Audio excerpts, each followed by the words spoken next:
చాలా దూరం నుంచి నన్ను కలవడానికి నా ఫ్రెండ్, నా అభిమాని, నేను ఏ పోస్ట్ పెడితే ఆ పోస్ట్కి ఫస్ట్ లైక్ తను, నా ఫస్ట్ సబ్స్క్రైబర్. నేను చేసిన ఫస్ట్ తనే కామెంట్ నాకు వాట్సాప్లో కానీ ఎక్కడైనా కానీ, ఇన్స్టాలో కానీ, ఫేస్బుక్లో కానీ, ట్విట్టర్లో కానీ ఫస్ట్ తన విషయం ఉంటుంది నాకు. సోహెల్ అన్నకి నాకు ఫ్యాన్ అన్నమాట, లైక్ ఫ్యాన్ అని కూడా చెప్పలేను. ఒక మంచి బ్రదర్ అండ్ ఫ్రెండ్ అన్నీ తనే.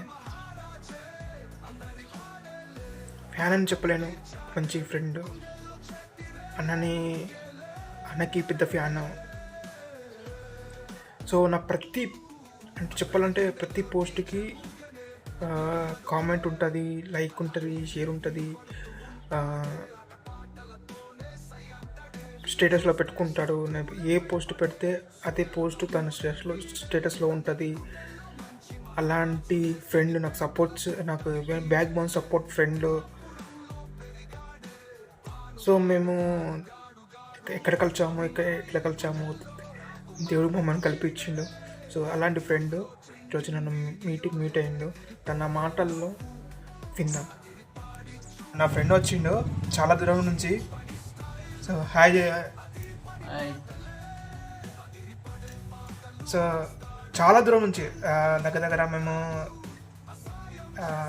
ఎన్ని ఇయర్స్, 3 years 3.5 years మా ఫ్రెండ్షిప్. ఒకరిని చూసుకోలేదు ఫ్రెండ్షిప్ అది. అలాంటి ఫ్రెండ్షిప్ మాది. ఫస్ట్ టైం మీట్ అయ్యిండు. తన మ్యారేజ్ కూడా ఇన్వైట్ చేసింది, కానీ నేను వెహికల్ లేకపోలేదు. సో అదన్నమాట నా ఫ్రెండ్, నా బెస్ట్ కన్నా ఎక్కువ అనుకుంటున్నా. సో అన్న గురించి టాప్ ఇంకేం లేదు అన్న గురించి చెప్పడానికి. లవ్ యూ అన్నా, సోహెల్ అన్నా, లవ్ యూ. సో సోహెల్ అన్నా నీకు కూడా చాలా చాలా పెద్ద ఫ్యాన్. ఈ వీడియో గురించి చూస్తే తప్పకుండా మీట్ అవ్వు. ఆగంలో తను వెళ్ళిపోయాడు, లేదంటే మనం ఊరంతా తిమ్మాపురంతా చూపెడతామని.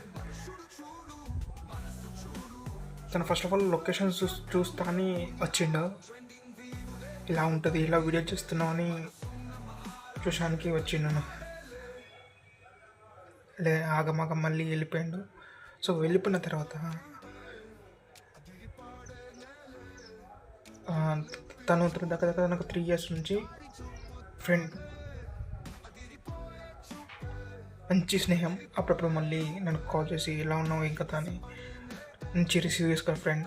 తన మ్యారేజ్ కూడా ఇన్వైట్ చేసిన, నేనే వెహికల్ లేకపోతే కార్ లేదు, ఏం లేదు, వెళ్ళలేకపోయాను. తను కారు పంపిస్తున్నాడు, నేను వద్దులే ఎందుకు అని చెప్పినాను. రీసెంట్గా మ్యారేజ్ ఎందుకు కాబట్టి తన లైఫ్ బాగుండాలని కోరుకుంటున్నాను.